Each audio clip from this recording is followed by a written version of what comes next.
Hi, I'm Dr. Faisel Syed. Welcome to another episode of Faisel and Friends. We're here because we believe everyone deserves access to quality primary care, and ChenMed needs physicians to take care of them. Tonight's topic is empowering unsheltered people. My co-host and moderator of the chat is Dr. Dan McCarter. Welcome, Dr. Dan. Hey, Faisal. It's great to be with you again this evening. How are you doing? I'm doing well. I'm doing well. I'm looking forward to this conversation this evening. I think I know we've talked about it in the past, but to be in such a wealthy country and have so many people who need so much, having a way to help them seems like a great idea. Oh, I love the innovators, and tonight we definitely have an innovator who came up with a wonderful idea, and I can't wait for him to share the story about how he came up with his app and the impact he's been able to make by helping the homeless. So, without further ado, let's welcome our friend for the evening, Johnathan Kumar. Johnathan, welcome. Hey, thanks for having me, Faisal, and Dr. Dan. Good to be with you as well tonight. Yeah, I was so impressed that with your app and what you've been able to do with allowing people to just help those who are homeless, those who need services just from an app. But before we get into your app, I'd love to hear your story. I remember we had our conversation a couple months ago, and I'd love for you to share that story. Yeah, thank you. I'm glad to share and even take it before my story. My parents were immigrants in the late 80s from South India. They got an opportunity to move to Buffalo, New York, where I was born, and my dad was studying at the time. My mom wasn't working, so the three of us actually were living off of a student stipend of about $600 to $800 a month, which at the time went much further than it does now. But I was born in a public hospital, and gosh, my mom had delivered me naturally, even though I was 10 pounds, 10 ounces, because the doctors did not want to provide a free C-section. And it was just horrible. We were so I mean that created some significant medical problems for my mom. We were in public housing. We were on Medicaid, food stamps, WIC, all of those things. We were definitely food insecure, though we were never homeless. And I mentioned that because there was a group of people from a church actually that sort of adopted my family and provided socially, provided financially for my folks and myself until my dad graduated, got a job in Madison, Wisconsin, moved the family. And I'll tie back Samaritan to that situation in a few moments. But fast forward 20 years, lived in Madison, lived in the Chicago area, went to the University of Michigan, studied user experience design, helped start a company out of college. We were scaling that startup from Michigan to Washington State in Seattle in 2015. And long story short, we ran out of cash, we ran out of funding and fuel, and I was looking at what my next step was going to be, whether work at Google or an ad agency or somewhere else in big tech. And I just noticed how pervasive people were that were living on the sidewalk or panhandling or standing in line for food or for shelter. And just with some of the values that I had been brought up with, I wanted to better understand their user experience.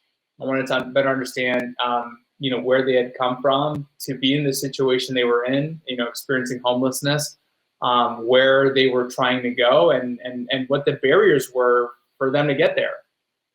And so I sort of went directly to the source, and I just started having short but meaningful conversations with as many people as was practical. the summer of 2015. So this is a long time ago now. That's right. Sorry, yeah, this is in Seattle. And so after moving to Seattle for that first startup, I stuck around after that company basically went on ice, and then was spending time with people on the street, just hearing, again, the barriers they were up against to moving forward and how they had come to the streets in the first place. And there was this sort of common denominator that I identified, in that it seemed that whenever the event that led to someone's homelessness occurred, whether it be a job loss or rent being doubled or a situation of domestic violence, substance use, mental illness, whatever it may be, that there was a lack of a team or a lack of a social safety net to really keep that person afloat. And with a lack of a network that person trusted, that person, ended up on the concrete. And, I tie that to, my parents' situation because, we were given that team and we were provided for until my dad was able to get on his feet. And I know that today, if I had, developed a substance use disorder or had lost my job or whatever, that I would have friends and family to keep me from losing my housing. But absent of that, that's kind of what would lead people to the street. So that, was sort of the identification and of the issue, this lack of social capital or this, sense of relational poverty, that sort of led me to want to learn more and maybe start doing something around, creating value for this population. Wow. And so how did you, like, where did the idea for the actual app, like, how did you put the team together? I mean, you got to get the device, you got to get the hardware, you got to figure out, I mean, you got to build relationships to be able to, to be able to provide these supports. I mean, how did you put that team together? Yeah. I mean, I remember in terms of like the solution, there was a person in particular that I met on the street, and it helped me sort of synthesize what I could develop to add value to people without stable housing. I was on a lunch break at my old startup still, and I was having a sandwich outdoors in a rare nice day in Seattle. And he was at a intersection about 50, 75 yards away, panhandling. And I noticed for about 15 minutes maybe 20 minutes, that not a single window open to him passing by. Not a single person seemed to even acknowledge that he was there. And, he was clearly visible to me, but he seemed to be about invisible to everyone else. And so I finished my sandwich and I went up and I went over and I talked to him, and his sign, I got closer and I read his sign, and his sign, and I used to have it. I think it was thrown away recently by my wife finally, but it read, need medication for the diabetes in my feet. And he stood there gingerly holding the sign. And so I walk up to him and I ask him, excuse me, sir, wanting to understand, some of his challenges.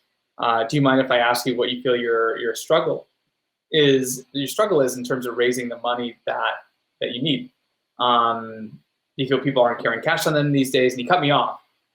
He basically said, I've got the wrong look for this, the wrong skin color, the wrong clothing.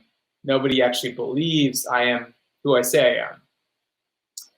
And, yeah, I mean, my heart broke in that moment. That I sort of stumbled this next question. I was like, well, if you don't have any money, you shouldn't have to pay for this medication. Do you have access to a doctor, a physician that could get you this medication for free? And he said to me, yes, I have a doctor through the shelter I'm staying at, but he gives me about a fifth of what I need to manage the pain.